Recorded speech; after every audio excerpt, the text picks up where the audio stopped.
Hi all, welcome back. మన government Telugu సినిమాలో నటించే నటీనటుమణులకు ఎవరీ ఇయర్ నంది అవార్డు ప్రకటిస్తూ ఉంటారు. నంది అవార్డ్స్ సత్కరిస్తుంటారు మన గవర్నమెంట్. అలాగా ఈ ఆచారం 1977లో స్టార్ట్ అయింది. 1977 సంవత్సరంలో నంది అవార్డులను ప్రకటించడం మన గవర్నమెంట్ స్టార్ట్ చేసింది. అంటే ఈ అవార్డు ద్వారా తెలుగు సినిమా నటీనటీమణులను సత్కరిస్తారనమాట. అలాగే నంది అవార్డ్స్ బెస్ట్ యాక్టర్‌గా తీసుకున్న వాళ్ళు ఎవరో చూద్దాం. కృష్ణంరాజు గారు 1977 ఇయర్‌లో 'అమరదీపం' అనే మూవీకి గాను బెస్ట్ యాక్టర్‌గా నంది అవార్డ్ తీసుకున్నారు.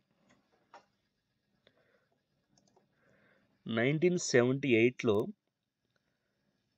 'హేమసుందరం' అనే నటుడు 'నాలాగా ఎందరో' అనే మూవీ ద్వారా నంది అవార్డ్ తీసుకున్నారు.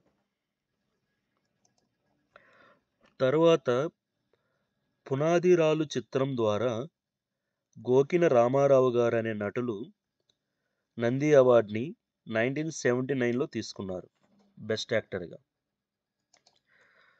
తర్వాత బెస్ట్ యాక్టర్‌గా ప్రభాకర్ రెడ్డి గారు 1980లో తీసుకున్నారు 'యువతరం కదిలింది' సినిమా ద్వారా.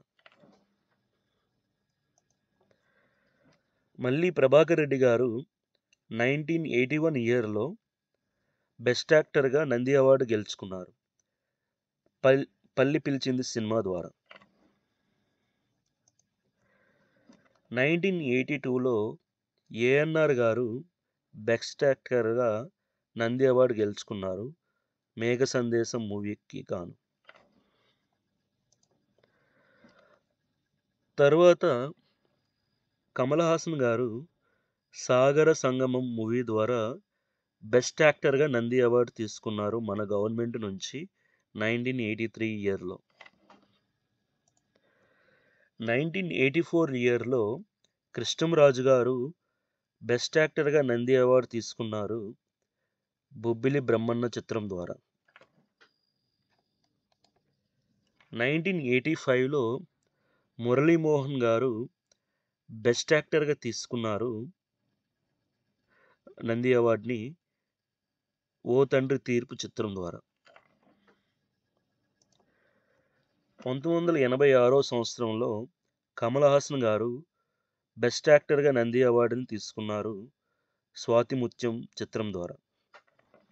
ఇప్పటివరకు మనం ఈ వీడియోలో నంది అవార్డు ఇవ్వడం మొదలుపెట్టిన సంవత్సరం 1977 నుంచి 1986 వరకు బెస్ట్ యాక్టర్ రోల్‌లో ఎవరు నంది అవార్డు గెలుచుకున్నారో ప్రతి సంవత్సరం అని చూసాం. Thank you for watching. Please subscribe. మరిన్ని తెలుగు సినిమా న్యూస్ గురించి, అప్డేట్స్ గురించి. Thank you.